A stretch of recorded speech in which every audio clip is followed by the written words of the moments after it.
Vous êtes-vous déjà demandé ce qu'il pouvait bien se cacher sous les plaques d'égout? Certainement de grands tunnels noirs, grouillant de rats sur des tas d'immondices où se dégage une odeur pestilentielle.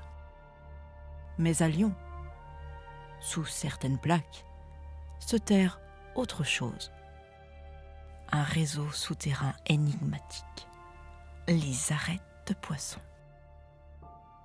1959. L'hiver fut doux et ensoleillé. Des conditions optimales pour travailler en extérieur, et surtout quand il faut réparer la voie publique.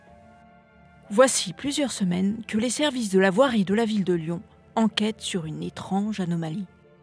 Sur la colline de la Croix-Rousse, et plus précisément à l'angle de la rue des Fantasques et de la rue Grognard, le trottoir s'affaisse en permanence et sans raison apparente. Ce genre d'incident n'est pas unique en son genre.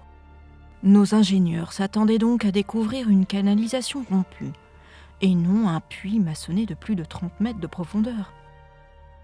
Après avoir sondé le trou, ils sont tombés sur une galerie transversale, située en plein milieu du puits, mais les deux bras aboutissaient à un cul-de-sac. Les ouvriers ont alors continué leurs recherches. Pendant plusieurs jours, les seaux plongeaient dans le gouffre, descendant le long d'une corde, et revenaient remplis de boue. Équipés de casques, pelles et bottes, plusieurs hommes étaient chargés de dégager la terre au fond du trou. Une fois le puits entièrement déblayé, ils sont tombés en plein cœur du mystérieux souterrain. Deux ingénieurs décident alors d'explorer ce nouveau réseau. Quel chemin prenons-nous ? Demande Marcel. La galerie ici semble bloquée. Prenons d'abord celle qui descend. Lui répond Jean, ingénieur en chef.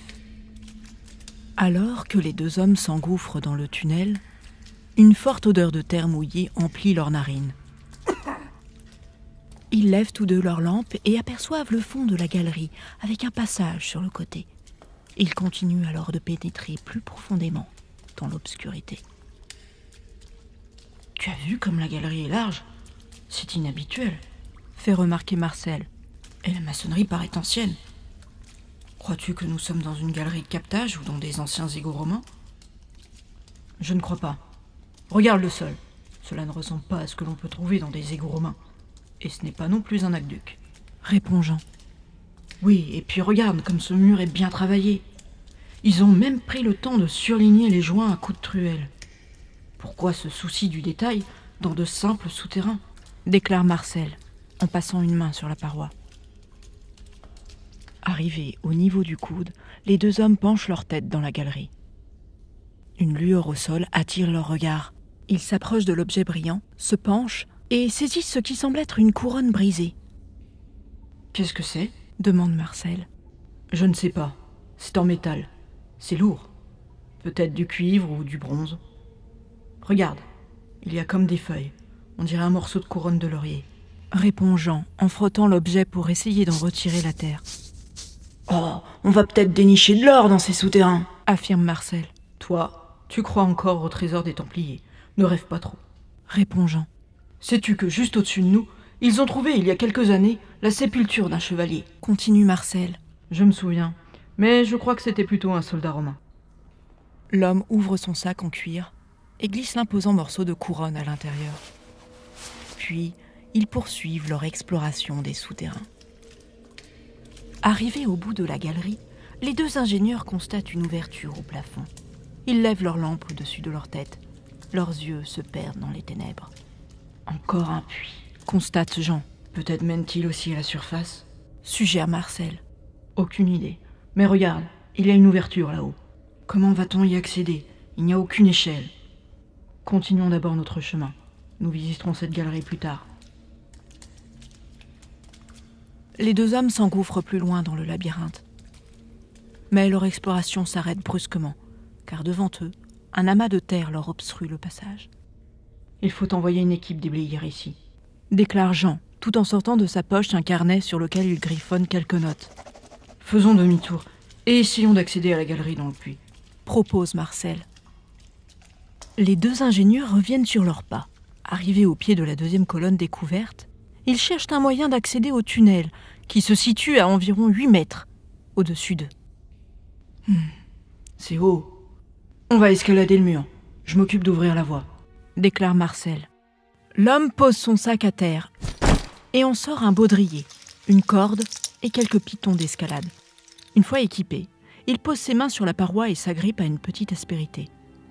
Il place son pied sur le mur et pousse sur ses orteils. En équilibre sur sa jambe, ses doigts se fraient un chemin jusqu'à une prise plus haute. La poitrine plaquée sur la roche, il fouille le mur pour trouver une nouvelle fissure et s'accroche. Les bras tendus, il relève le pied et continue son ascension. Arrivé à presque mi-chemin, le grimpeur fait porter son poids sur son pied et sa main gauche, attrape dans sa sacoche un piton et le fait glisser dans une fissure. Une fois qu'il s'est assuré que sa pièce soit bien coincée entre les deux pierres, il y accroche un mousqueton et fait glisser sa corde. Puis il poursuit sa montée. Encouragé par cette première étape passée, il lance son corps vers le haut en poussant d'un coup sur ses pieds. Sa main claque sur la pierre et agrippe la roche. Il progresse dans le noir, éclairé uniquement par sa lampe accrochée à sa ceinture et celle de son coéquipier en bas. Après quelques minutes et un deuxième piton installé, il parvient à poser à plat sa main sur le sommet de la paroi. Un mince fil de sueur coule le long de son dos sous sa chemise. Il cherche une prise mais n'en trouve pas sur le sol lisse. Refusant de céder à la panique, il inspire profondément, le menton plaqué contre le bord. Il sent que sa prise n'est pas sûre. La paroi est glissante. Il contracte alors les muscles de son ventre et replie ses pieds sous lui. Puis, d'un coup, il redresse ses jambes. L'impulsion lui permet de poser ses deux avant-bras à plat sur le sol. Enfin, il se hisse, rampe à terre. Arrivé en haut, il roule sur le dos et s'immobilise un instant, essayant de reprendre son souffle. Il avait escaladé des parois bien plus difficiles, mais l'adrénaline, la sensation d'être dans un lieu inexploré, lui faisait accélérer son rythme cardiaque. « Ça va là-haut » demande Jean, resté en bas. « Oui, j'accroche le dernier piton et tu pourras grimper à ton tour. » 5 minutes plus tard, les deux hommes détachent leur harnais et laissent sur place leur équipement. Ils poursuivent leur aventure et tombent sur 2 nouvelles galeries, bien étranges. En effet, elles ne partent pas dans 2 directions différentes, mais se superposent. « Waouh, c'est un véritable labyrinthe !» déclare Marcel. « Prenons la galerie d'en dessous. » poursuit Jean. Les 2 hommes sautent la petite hauteur qui les sépare de l'entrée du tunnel inférieur et poursuivent leur expédition. La galerie tourne immédiatement et les conduit à un nouveau mystère. Une énorme masse se dessine devant eux. Tenant leur lampe à bout de bras, ils font face à un véritable charnier. Une immense montagne d'ossements leur barre la route. Les 2 hommes s'approchent, saisissent ici un tibia, là un crâne ou encore un bout de côte. « Cela m'a tout l'air ancien, » affirme Jean. « On ne peut pas les laisser là. Il faut qu'on trouve un moyen de les évacuer et de les transporter ailleurs. » poursuit Jean. « Ou sinon, il faut repérer une portion dans la galerie et les murer. » propose Marcel. Leur discussion est brusquement arrêtée. Un grondement sourd se fait entendre, comme un énorme bourdonnement provenant de derrière le mur. « Qu'est-ce que c'était » demande Jean. « On aurait dit comme un éboulement, » déclare Marcel. Provenant du plafond, un peu de terre ruisselle sur leur casque et tombe à leurs pieds. Ils perçoivent le danger imminent. « Faut qu'on sorte d'ici, ça va s'écrouler. » « Mais nous n'avons pas tout exploré. Il faut revenir pour consolider les galeries.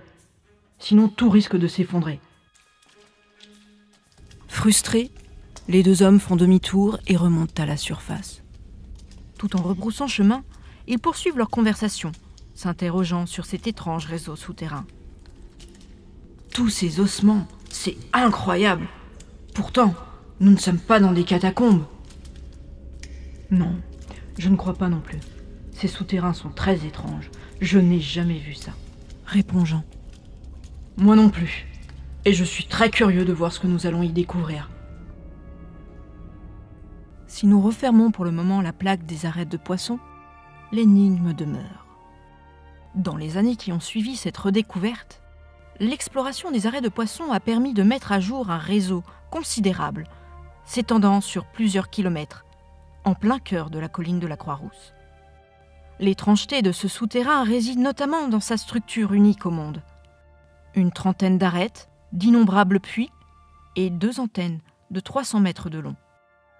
construits semble-t-il durant l'Antiquité, les Romains n'ont laissé cependant aucun indice, ni document sur l'utilisation qu'ils faisaient de ce site. Avait-il un but concret ou spirituel? Les théories abondent. Certains supposent que les galeries auraient accueilli un atelier monétaire, du matériel militaire, ou même le trésor des Templiers. Quoi qu'il en soit, le mystère des arêtes de poisson reste à ce jour entier.